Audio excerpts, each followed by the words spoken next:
Quand on pense aux chimpanzés, on imagine sans doute ces adorables créatures qui courent partout et mangent des bananes. Mais que penseriez-vous si je vous disais qu'en réalité, vous avez affaire à une véritable machine à tuer d'1,50 m?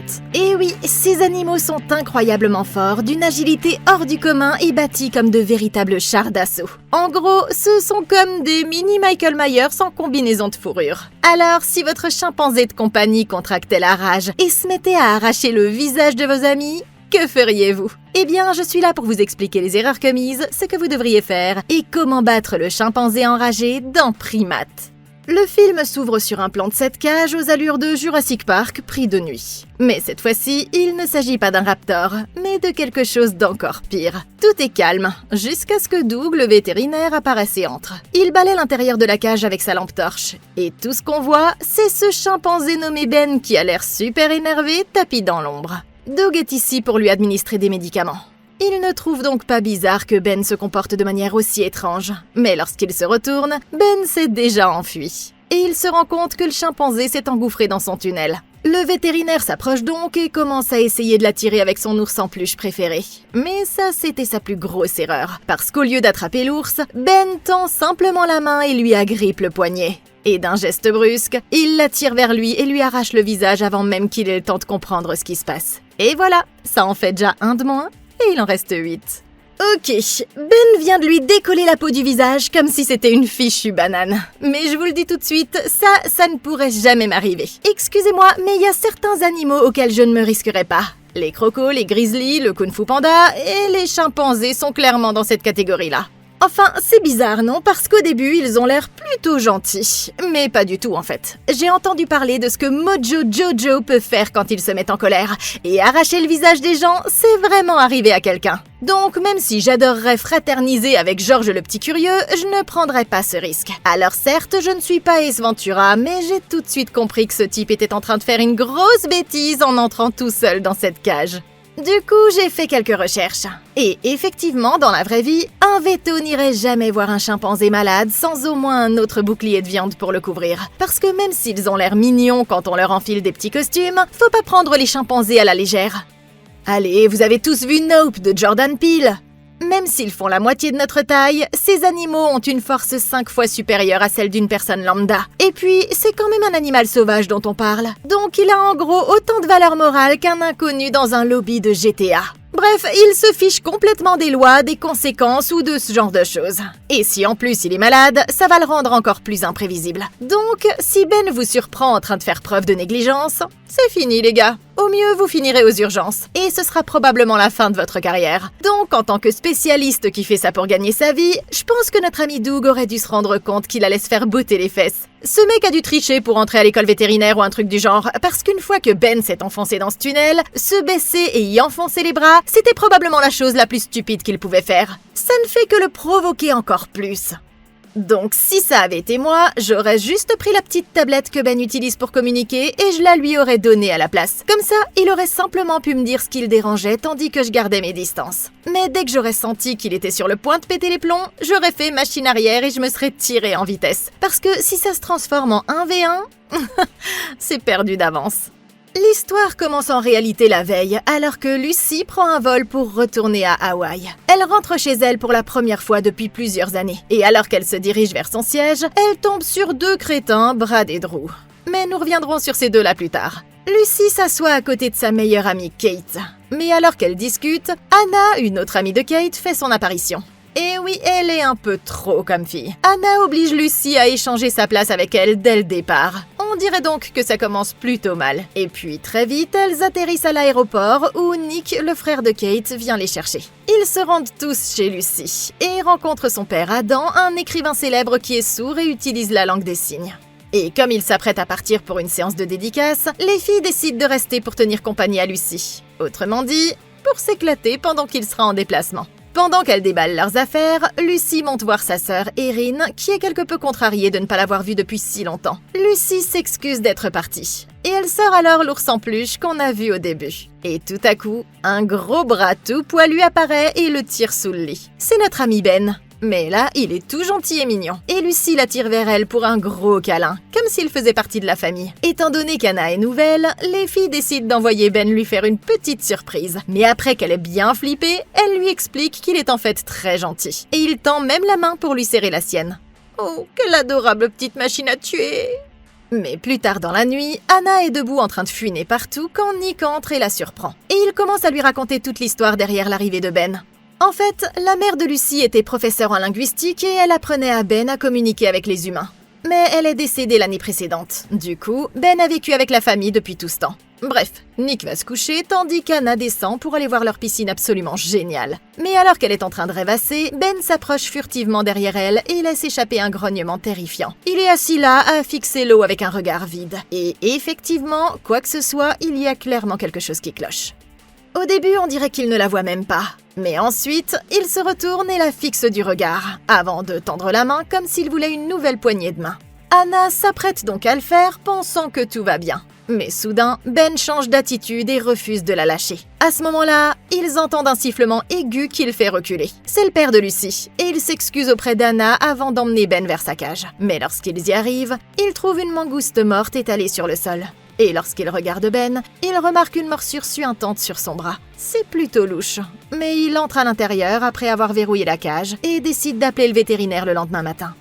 Ok, tu parles d'un endroit chelou pour passer la nuit, pas vrai? Je veux dire, c'est clairement une super baraque, mais ce petit démon poilu qui se balade partout, ça casse un peu le charme, je vais être honnête. Dites, vous n'êtes jamais allé chez un pote dont le chien, voire les chats, détestaient les étrangers? C'est flippant, non? Maintenant, imaginez qu'au lieu d'un labracool, ce soit un chimpanzé adulte. Ouais ben, ça va aller, je vais passer mon tour. Bon, Lucy et sa famille sont tous à l'aise avec ça, parce que pour eux, Ben est juste comme un petit frère espiègle. Mais je me fiche de ce qu'ils disent. Je ne prendrai aucun risque. Rappelez-vous, on parle d'un animal d'1,50 m et de 55 kg de pur muscle, qui a la force de 5 hommes adultes. Donc si je venais à faire quoi que ce soit qu'il mette accidentellement en rogne, ce serait fini. Honnêtement, Anna a eu de la chance qu'il ne l'ait pas carrément plaqué au sol. Et maintenant, le père de Lucy va venir nous dire « Oh, il réagit juste bizarrement avec les étrangers. » Genre, t'es sérieux là, papa? Si c'est vrai, alors pourquoi ne pas simplement l'enfermer? Franchement, si tu sais qu'il est comme ça, alors pourquoi tu le laisses se balader dans la maison sans surveillance quand il y a plein d'étrangers à l'intérieur? T'es vraiment un mauvais hôte. Je trouve ça complètement débile. Et ce qui rend la situation encore plus inquiétante, c'est que les amis de Lucy n'ont aucune idée de ce qu'il faut faire si Ben commençait à agir bizarrement. Par exemple, Anna pensait que son copain lui demandait gentiment de lui serrer la main, jusqu'à ce qu'il lui arrache presque le bras. Et c'est pour ça que s'approcher de lui était littéralement la chose la plus stupide qu'elle aurait pu faire. Si j'avais vu Ben agir de manière aussi agitée, je me serais juste reculée lentement jusqu'à la maison, j'aurais fait mes bagages et j'aurais appelé un foutu Uber. Parce que je ne voudrais certainement pas être là quand il finira par péter les plombs. Bon, vous ne pourrez sans doute pas faire grand-chose si Ben vous attrape. Mais le sifflet du père a réussi à le faire sortir de son état, non? Donc avant qu'il ne parte pour cette séance de dédicace le lendemain, je demanderai à papa s'il a quelques sifflets en rab qu'on pourrait lui emprunter. Comme ça au moins j'aurai de quoi me protéger. Parce que soyons réalistes. Et n'oublions pas que papa est censé être un expert. À voir comment Ben se comporte, il devrait clairement s'inquiéter davantage. La peur de l'eau est un des signes les plus connus de la rage. Alors, après avoir découvert que Ben s'était fait mordre, ça aurait été logique de tirer la sonnette d'alarme. Donc si c'était moi, je dirais aux filles de garder Ben enfermé dans sa cage jusqu'à ce qu'on sache ce qui lui arrive. Le lendemain matin, papa trouve les filles en train de prendre leur petit déjeuner et il pose carrément la mangouste morte sur la table. Il est presque convaincu que ce n'est rien de grave, mais il va la porter au labo pour faire des analyses juste au cas où. Après ça, il part pour sa séance de dédicace. Il laisse donc les filles aux commandes pendant son absence. Et après le départ de papa, tout le groupe passe toute la journée à se détendre et à faire la fête au bord de la piscine. Et pour l'instant, tout le monde s'amuse bien. Plus tard, Lucy remarque qu'Anna et Nick se rapprochent un peu trop, si vous voyez ce que je veux dire. Elle décide donc de trahir Anna et raconte à tout le monde comment elle a obtenu les numéros de ses mecs dans l'avion. Elles finissent par mettre Lucy au défi d'appeler ses mecs et de les inviter à venir. Mais l'appel tombe sur la messagerie vocale. Elle laisse donc un message assez culotté et leur donne l'adresse. Bon. Tout ça, ça amuse bien tout le monde, jusqu'à ce que Kate vomisse partout d'un seul coup. Lucy l'emmène donc se mettre au lit pendant que les autres continuent à s'éclater à l'extérieur. Mais dès qu'elle est partie, Anna commence à faire des avances à notre ami Nick. Et Lucy revient juste au moment où ils commencent à s'embrasser. Genre, c'est pas possible. Je crois bien que le Reese était un peu trop fort pour ces deux-là. Pendant ce temps, ce vétérinaire Doug, qu'on a vu au début, débarque pour voir comment va Ben. Et on sait tous ce qui lui arrive ensuite. Et puis, plus tard dans la nuit, Kate se réveille et décide d'aller chercher un verre d'eau. Tout semble normal, jusqu'à ce qu'elle entende quelque chose bouger dans l'obscurité. Et quand elle se retourne, elle voit l'ours en peluche de Ben posé là sur la table. Et à ce moment-là, Ben bondit sur la table juste derrière elle. Mais quelque chose cloche, c'est évident. Et il se met à grogner en se rapprochant de plus en plus alors que Kate recule. Elle ferme la porte avant qu'il ne puisse s'approcher. Mais ensuite, il se poste juste en face et commence à la fixer à travers la vitre. Kate se met alors à crier pour que Lucy vienne l'aider. Mais le temps qu'elle arrive, Ben a déjà disparu. C'est là qu'elles entendent Anna crier à l'extérieur. Elles courent donc toutes les deux vers la piscine et surprennent Ben en train de s'en prendre à Anna et Nick. Il se calme brièvement lorsqu'il aperçoit Lucy. Mais alors qu'elle essaie de comprendre ce qui ne va pas, Nick décide de prendre une corde pour l'attacher. Il s'avance vers lui avec la corde. Mais dès qu'il arrive à proximité, Ben se met à grogner et à devenir complètement fou. Lucy intervient donc et doit prendre le relais. Mais dès qu'elle lui passe la corde autour du cou, Ben devient furieux et tente de s'en débarrasser. Nick se retourne pour voir comment va Anna. Mais pendant qu'il est distrait, Ben se précipite et manque de peu de lui sauter dessus. Il décide donc d'appeler le vétérinaire avant que la situation ne s'aggrave. Mais tandis que Lucy et Anna sont occupées à se disputer, elles entendent le téléphone du vétérinaire sonner depuis l'intérieur de la cage de Ben. Et tout à coup, Ben ronge la corde et se jette sur Erin. Il lui arrache un gros morceau de la jambe et les autres essaient de l'éloigner d'elle. Anna voit là une occasion de courir vers la maison, mais Ben lui barre la route avant qu'elle ne puisse l'atteindre. Leur seule option est donc de sauter dans la piscine car ils savent que Ben ne sait pas nager. Ok, désolé mais c'était quoi ce délire ? Ces gamins sont tellement bêtes qu'à côté d'eux, Ben a l'air d'un étudiant de Harvard. Et pourtant, il a le QI d'un enfant de 3 ans. Alors franchement, ça fait juste pitié. Pour commencer, certains de ces idiots sont nouveaux ici, mais Lucy et Erin, elles connaissent Ben depuis qu'il est tout petit. Donc de tout le monde ici, c'est elle qui devrait savoir exactement ce qu'il faut faire s'il commence à péter les plombs. Et vous êtes en train de me dire que personne n'a simplement récupéré ce fichu sifflet ? C'est la première chose que j'aurais faite. On a vu le père de Lucy s'en servir pour calmer Ben la veille. Donc dès que j'aurais entendu Ben devenir complètement fou, j'aurais juste cherché le sifflet et je m'en serais servi pour le distraire pendant qu'on se tirait tous de là. Facile et efficace. Ce qui est dingue, c'est que Lucy commençait en fait à le calmer. Donc tout ce qu'ils avaient à faire, c'était de s'éloigner calmement et tout se serait bien passé. Mais parmi tous les plans que ces crétins auraient pu imaginer, l'attacher avec une corde était sans conteste la chose la plus stupide qu'ils pouvaient faire. Franchement, ça me paraît évident que ça allait juste l'énerver encore plus. Sans compter que la corde avait l'air de pouvoir à peine retenir un foutu chihuahua. Sérieux, faut être débile pour ne serait-ce que d'essayer de faire ça. Ça aurait pas été si grave s'ils s'étaient enfuis une fois qu'ils l'avaient attaché. Mais ils sont littéralement restés plantés là comme une bande de PNJ à se disputer sur ce qu'il fallait faire ensuite. Oh, mais c'est même pas le pire. Parce que juste au moment où on se disait qu'ils ne pouvaient pas être plus bêtes, cette fille, Erin, est restée assise sans rien dire pendant que Ben rongeait la corde. Elle n'a rien fait. Elle n'a même pas essayé d'avertir les autres. Elle est restée assise là comme un foutu bot jusqu'à ce qu'il essaie de lui arracher la jambe à coups de croc. Si ça avait été moi, je vous garantis que j'aurais été à mi-chemin de l'aéroport avant même que Ben ne se rende compte de mon départ. La seule chose intelligente qu'ils aient faite, c'est de sauter dans la piscine. Parce que même s'ils sont hyper athlétiques, les chimpanzés ne savent pas nager. Mais c'est pas tout. Parce que, comme je l'ai déjà dit, la rage fait qu'on a peur de l'eau. Donc il n'y a pratiquement aucune chance que Ben les atteigne. Je reprends Jean-Denis. Donc il n'y a pratiquement aucune chance que Ben les atteigne tant qu'il reste dans la piscine. Mais que faire après ça ? J'ai bien un plan. Ma première idée serait de prendre le téléphone et d'appeler à l'aide. Mais ça va être difficile à faire sans que Ben nous mette en pièces. Alors voilà ce que j'ai en tête. D'abord, une personne devra s'approcher le plus possible du téléphone. Et pendant ce temps, une autre personne devra attirer Ben de l'autre côté de la piscine. Quand il sera distrait, la première personne pourra sortir de l'eau, choper le téléphone, puis retourner dans la piscine pour appeler du renfort. Bon, c'est un peu risqué par contre. Du coup, avant d'essayer ça, on va peut-être juste attendre de voir si un de ces mecs qu'on a appelés se pointe. Parce que s'ils viennent, Ben va certainement se jeter sur eux. Et du coup, je pourrais m'en servir comme bouclier de viande pendant ma fuite. Eh bien, on dirait qu'ils sont en sécurité tant qu'ils restent dans l'eau. Mais Erin perd beaucoup de sang. Nick enlève donc son t-shirt et s'en sert pour arrêter l'hémorragie. Allez mec, je vois bien que t'essaies juste d'impressionner les filles. Bon, il faudrait quand même l'emmener à l'hôpital, mais impossible de passer le barrage de Ben. Du coup, ils se mettent tous jusqu'au bord de la piscine et se mettent à crier au secours. Mais ils sont tellement loin de tout qu'il n'y a littéralement personne aux alentours pour les entendre. Au bout d'un moment, Ben décide de contourner la piscine et saute juste devant eux. Alors Nick a une idée. Il décide de nager jusqu'à Ben et d'essayer de le pousser du haut de la falaise.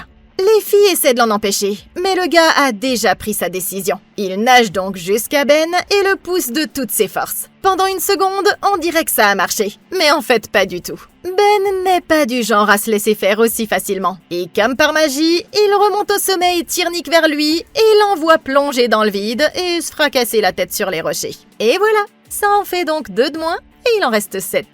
Les filles ne peuvent rien faire d'autre que de regarder Ben se hisser à nouveau. Et ils se mettent à leur rire au nez alors que Kate est complètement hors d'elle. Mais Anna la retient avant qu'elle ne se fasse descendre à son tour. Et Ben revient simplement se poster devant les escaliers. On dirait que ça va prendre un moment avant qu'elle puisse s'en sortir. Mais elles ne pourront pas rester là à nager sur place indéfiniment. Lucy décide donc d'aller chercher un flotteur. Mais pour ça, elle va devoir passer devant Ben. Il a l'air complètement ailleurs pour le moment. Lucy sort donc prudemment de l'eau et tire le flotteur sans le provoquer. Mais au lieu de retourner dans l'eau, elle décide d'aller chercher le téléphone de Kate. Les autres filles lui disent toutes « Non, ne fais pas ça !» Mais elle se lève et commence à avancer à pas de loup tandis que Ben reste assis là à la fixer. Manque de bol, quand elle s'apprête à le prendre, le téléphone se met à sonner et le bruit assourdissant fait péter les plombs à Ben. Kate sort alors hors de l'eau et l'appelle, avant de retourner dans la piscine à temps pour lui échapper. Et pendant que Ben est tout occupé, Lucy réussit à saisir le téléphone et à sauter à l'eau juste à temps. Maintenant qu'elles ont le téléphone, la première chose qu'elles essaient, c'est d'appeler les flics. Mais l'écran s'est fissuré quand Kate l'a fait tomber. Elles ne peuvent donc plus utiliser le clavier. Lucy a alors l'idée de consulter l'historique des appels. Et par chance, elles parviennent à passer un appel FaceTime avec les 2 potes qu'elles ont rencontrés dans l'avion. Le seul problème, c'est que ces crétins sont tellement occupés à se défoncer qu'ils ne se rendent pas compte de ce qui leur arrive. Et pendant que les filles sont distraites, Ben grimpe sur les lumières et commence à tirer Anna par les cheveux. Il finit par lui arracher un gros morceau de cuir chevelu avant qu'elle ne parvienne enfin à lui échapper. Alors, il retourne vers les escaliers pour les empêcher de sortir. Et comme Anna a laissé tomber le téléphone dans l'eau, il est maintenant complètement foutu. Et Ben se met à taper frénétiquement le mot « mort » sur sa tablette, comme s'il s'amusait maintenant à les rendre dingues. Ok, quand le chimpanzé commence à envoyer des émoticônes, c'est que la situation est vraiment grave. Mais plus sérieusement, si Ben affiche d'aussi bons scores, c'est uniquement parce qu'il joue dans un salon rempli de bots. Parce que si ces 5-là n'avaient pas été aussi bêtes, ce combat aurait déjà été terminé. D'abord, revenons au moment où Ben était de l'autre côté de la piscine. Parce que c'était en fait leur meilleure occasion de l'éliminer. Le faire tomber de la falaise était en fait une excellente idée. Et vous remarquerez que je n'ai pas dit le pousser, parce que c'est justement là que tout a mal tourné. Comme je l'ai déjà dit, Ben a la force de 5 hommes adultes. Il faut donc être vraiment idiot pour penser qu'il suffit de le pousser par-dessus le bord. Mais comme je l'ai aussi déjà dit, la rage provoque l'hydrophobie. Et c'est justement là que le plan commence à s'articuler. Donc au lieu de tenter de pousser Ben, ce qui lui donnait la possibilité de m'entraîner dans sa chute, j'aurais simplement dit à tout le monde de nager vers lui et de commencer à l'asperger d'eau en espérant qu'il glisse et tombe dans le vide. Ou même après que Nick se soit emplâtré sur les rochers, pourquoi ne pas avoir simplement commencé à asperger Ben d'eau lorsqu'il remontait jusqu'à ce qu'il perde prise. Et là, bam! Crêpe numéro 2. Une victoire facile. Elles auraient ensuite pu récupérer le téléphone et ça aurait fait un autre doublé. Enfin, jusqu'à ce que Ben leur tombe dessus comme un foutu Batman. Maintenant, j'ai 2 problèmes. D'abord, désolé, mais comment vous avez pu laisser Ben vous surprendre comme ça? C'est quand même pas difficile de le voir, si? Donc, à 4, il fallait qu'au moins l'une d'entre vous surveille Ben en permanence. Et là, il suffisait de dire « Attention !» et ça ne se serait jamais reproduit. Et puis, elles n'ont jamais vu comment fonctionne un téléphone ou quoi? Dès que j'aurais remarqué que le clavier ne marchait pas, j'aurais juste maintenu le bouton latéral enfoncé jusqu'à ce que Siri s'affiche et je lui aurais plutôt demandé d'appeler la police. C'est évident, non? Mais même après que Ben ait décidé de changer la coupe de cheveux d'Anna, les filles avaient encore une dernière chance de le mettre KO. Parce que, pendant qu'il était penché au-dessus de la piscine, il leur suffisait de commencer à éclabousser jusqu'à ce qu'il tombe dedans. Ou même que tout le monde lui attrape le bras et essaie de le tirer vers le bas. Donc en fait, j'aurais facilement mis Ben au tapis dès le début. Mais là, on dirait qu'il mène 2-0.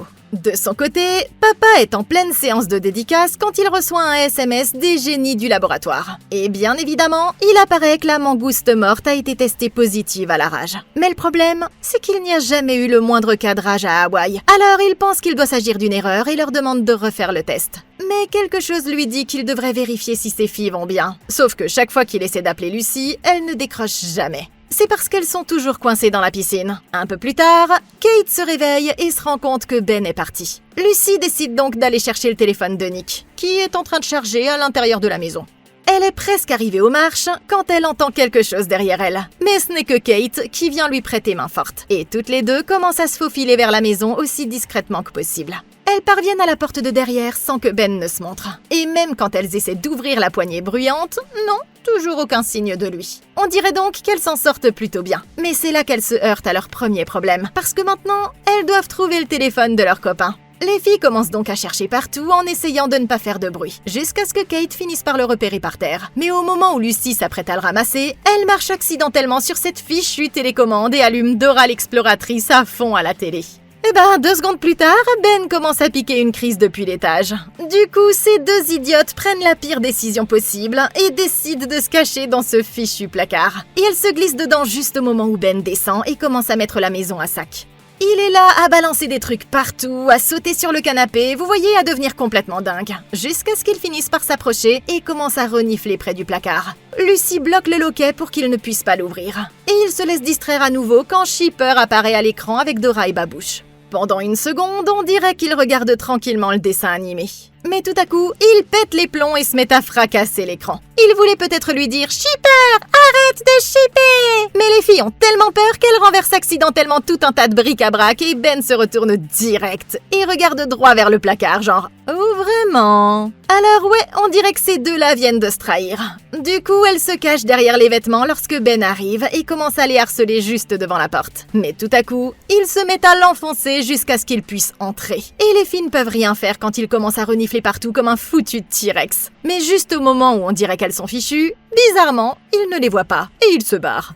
Ok, heureusement que leur plate armor a pris le relais, sinon elles auraient été fichues. Mais encore une fois, leur stratégie ici était complètement pourrie. Ne vous méprenez pas, c'était clairement le bon moment pour passer à l'action. Mais avant de faire quoi que ce soit, je vais d'abord me trouver une arme. Peu importe que ce soit une bouteille de bière, une chaise cassée ou un foutu pistolet à eau, tant que j'ai de quoi me défendre, je m'en sortirai les gars. Et une fois que j'aurai mon arme, la deuxième étape, ce sera de trouver le téléphone. Parce que contrairement à ces deux-là, je vais pas galérer. Parce que quand elles sont entrées, elles ont dit « Oh là là, il peut être n'importe où !» Alors que quand un téléphone est en charge, il est très certainement à côté d'une prise. Vous ne croyez pas ? Alors boum, je trouve le téléphone en 2 secondes chrono sans même que Ben se rende compte que je suis là. Ensuite, je retourne à la piscine pour appeler les secours et je me détends jusqu'à ce qu'ils arrivent. Facile comme bonjour. Maintenant, accrochez-vous parce que la suite va vous paraître complètement dingue. Mais dès que Lucy aurait marché sur la télécommande, moi, je l'aurais simplement ramassée et j'aurais éteint la télé. Génial, je sais. Non mais sérieusement, comment ont-elles pu zapper ça ? Et de toutes les choses qu'elles auraient pu faire ensuite, elles ont décidé de se cacher dans ce foutu placard. Franchement, la porte pour sortir était juste là. Donc si c'était moi à la place de Kate, j'aurais juste dit tant pis et je me serais tirée par la porte d'entrée et j'aurais laissé ces gens se débrouiller avec leurs primates maléfiques domestiques. Bref, il était évident que ce placard n'allait pas arrêter Ben une fois qu'il aurait découvert où elle se cachait. Mais même après qu'il ait compris, il me restait un plan. Après tout, si Monkey Ben est un peu la version Discovery Channel de Michael Myers, alors on doit utiliser la même stratégie pour le battre. Et si vous vous souvenez bien, dans Halloween, on a vu Laurie utiliser un cintre en fil de fer pour blesser Michael quand elle s'est retrouvée exactement dans la même situation, pas vrai? Donc dès que Ben commencera à enfoncer cette fichue porte, boum, j'attraperai un cintre et je le lui enfoncerai dans l'œil quand il passera la tête. Désolé mon petit Benny, mais je vais pas avoir le choix. Ensuite, quand il sera blessé, j'attraperai le téléphone, je courrai jusqu'à la piscine et j'appellerai les secours, et on vivra tous heureux jusqu'à la fin des temps. Mais maintenant que Ben peut être n'importe où et qu'elles n'ont qu'une seule issue, elles vont probablement se faire massacrer dès qu'elles ouvriront la porte. Dès que la voie semble libre, Lucy se glisse dehors et se précipite vers le téléphone. Mais dès qu'elle s'en empare, elle entend la tablette de Ben lui dire « Lucy, méchante !» Mais quand elle se retourne, tout ce qu'elle voit, c'est Ben le petit démon perché en haut des poutres. Tout à coup, bam, il lui assène une prise d'Assassin's Creed et ils se mettent à lui botter les fesses comme si elle lui devait du fric. Mais Kate arrive alors à la rescousse et le frappe violemment avec une pagaie. Et les deux jeunes femmes s'enfuient avant qu'il ne puisse les rattraper. Bon, maintenant Ben est vraiment furax. Il se met à frapper contre la vitre alors que Kate verrouille la porte. Mais il comprend rapidement ce qui se passe. Il s'empare de la poignée et tente de l'ouvrir. Kate la maintient fermée pour l'empêcher de sortir. Au début, on dirait presque qu'il va abandonner. Mais il a finalement une autre idée. Il se retourne et fonce droit dans la vitre, tandis que les filles s'enfuient pour sauver leur peau. Lucy parvient à s'échapper sans problème, mais Kate hésite, ce qui donne à Ben l'occasion de la rattraper. Il lui fait un croche-pied juste au moment où elle arrive dans les escaliers, ce qui la fait trébucher et se cogner violemment la tête contre les marches. Le temps qu'elle se relève, Ben est déjà sur elle. Et lorsqu'elle entend Kate crier à l'aide, Lucy se retourne. mais il est déjà trop tard. Elle arrive juste au moment où Ben ramasse une pierre et fracasse la tête de Kate. Ça en fait 3 de moins, et il en reste 6. Ben se lance ensuite à la poursuite de Lucy. Anna bondit alors, attrape la corde et l'enroule autour de son cou. Mais tout à coup, Ben se retourne pour l'attaquer à la place de Lucy. Les filles en profitent alors pour sauter toutes les deux dans la piscine pendant qu'il est distrait. Elles essaient de le tirer à l'intérieur, parce que vous vous souvenez, Ben ne sait pas nager. Mais il s'agrippe au bord avec ses griffes et commence à tirer sur la corde avec sa force surhumaine. Et finalement, c'est lui qui remporte la bataille. Les filles lâchent prise et il retire la corde avant de la jeter par terre.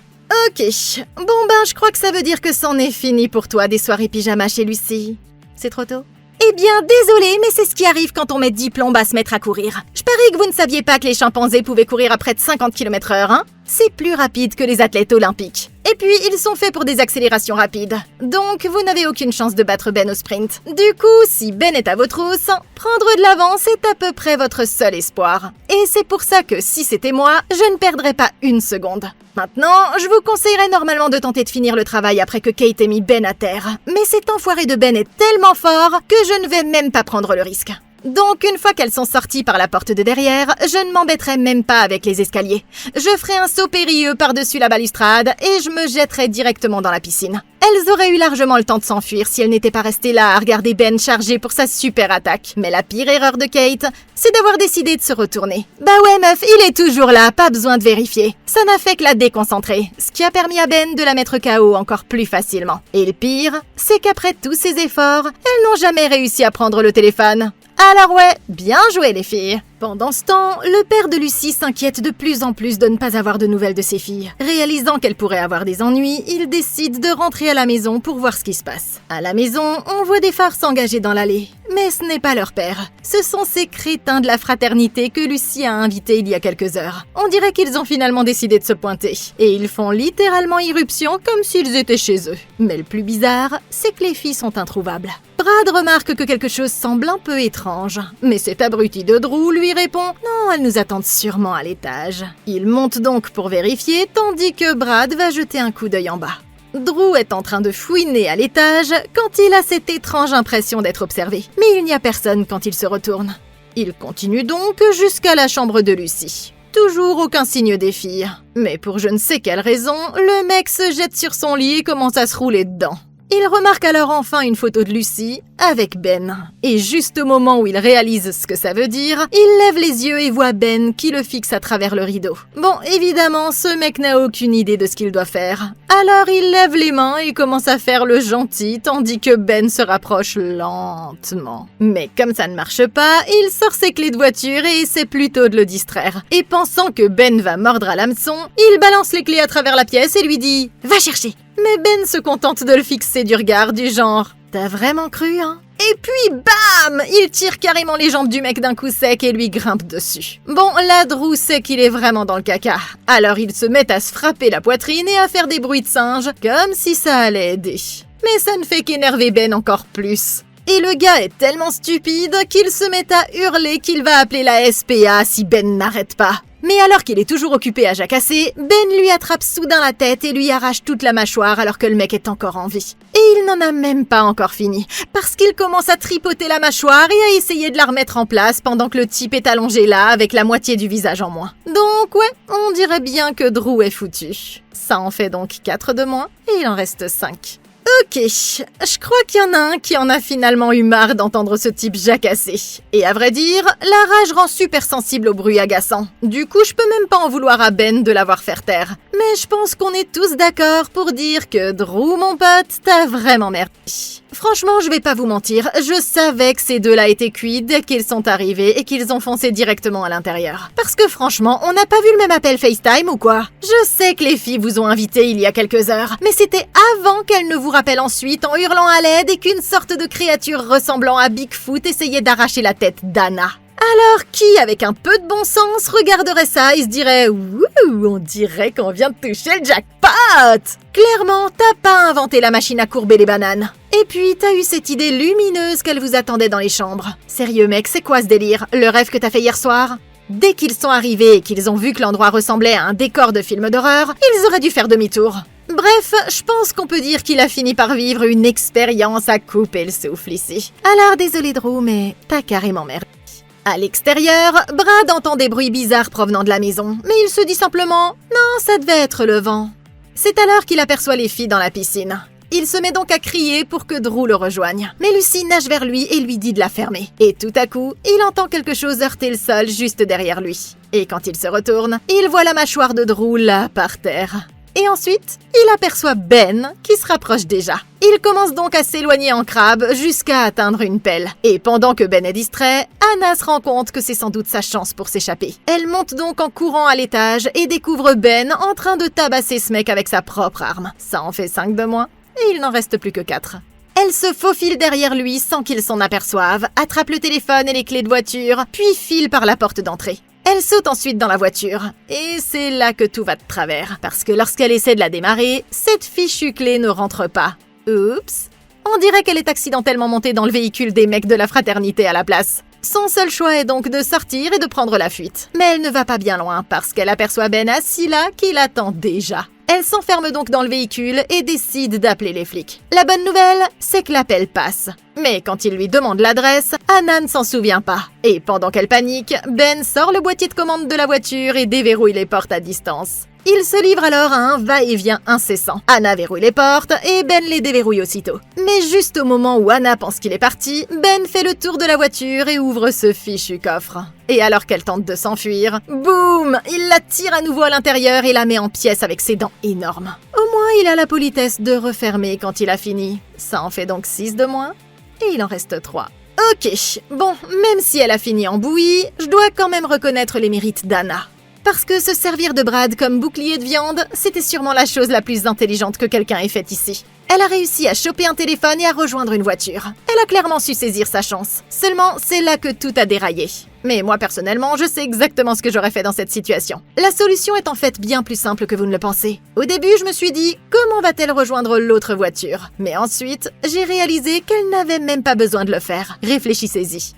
Elle était déjà en sécurité dans la voiture. Et Ben n'avait aucune idée de l'endroit où elle se trouvait. Et en plus de ça, elle avait un téléphone portable qui marchait. Donc à ce stade, c'était gagné. Tout ce qu'elle avait à faire, c'était de verrouiller les portes, de rabattre le siège pour qu'il ne puisse ni la voir ni l'entendre, d'appeler les flics, et tout aurait été réglé. Et si elle n'arrivait pas à trouver l'adresse, il suffit d'ouvrir l'appli de cartographie et de la chercher dedans. Ça aurait dû être aussi simple que ça. Et donc, une fois que je serais arrivée à la voiture et que j'aurais eu l'occasion d'appeler à l'aide, ça aurait été fini pour notre ami Ben. Espérons que ça marchera mieux la prochaine fois.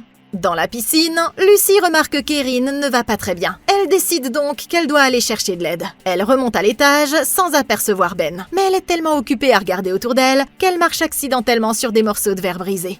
Au début, on dirait que Ben ne l'a pas entendu. Mais quand elle s'assoit pour retirer le verre, il surgit de nulle part et lui hurle en plein visage. Il est sur le point de se mettre à faire le Donkey Kong quand ils entendent une voiture s'arrêter dans l'allée. Mais cette fois, c'est papa. Ben part donc voir ce qui se passe, laissant à Lucy l'occasion de s'échapper. Le père passe la tête à l'intérieur et commence à regarder autour de lui. Mais comme il ne voit qu'un tas de bière et de pizza, il suppose simplement qu'elle faisait la fête. Et comme il est sourd, il n'a aucune idée que Ben est déjà derrière lui. Lucy arrive juste à temps et oblige Ben à la poursuivre dans une autre pièce. Mais il la rattrape et la sort de sous un canapé alors qu'elle tentait de s'y cacher. Juste au moment où elle semble fichue, Ben tend la main vers Lucy comme s'il voulait redevenir ami avec elle. Mais en fait non, il l'attaque simplement en brisant sa main. Du coup, Lucy se retourne et enfonce son pouce directement dans la blessure à son bras, ce qui lui fait suffisamment mal pour le faire reculer.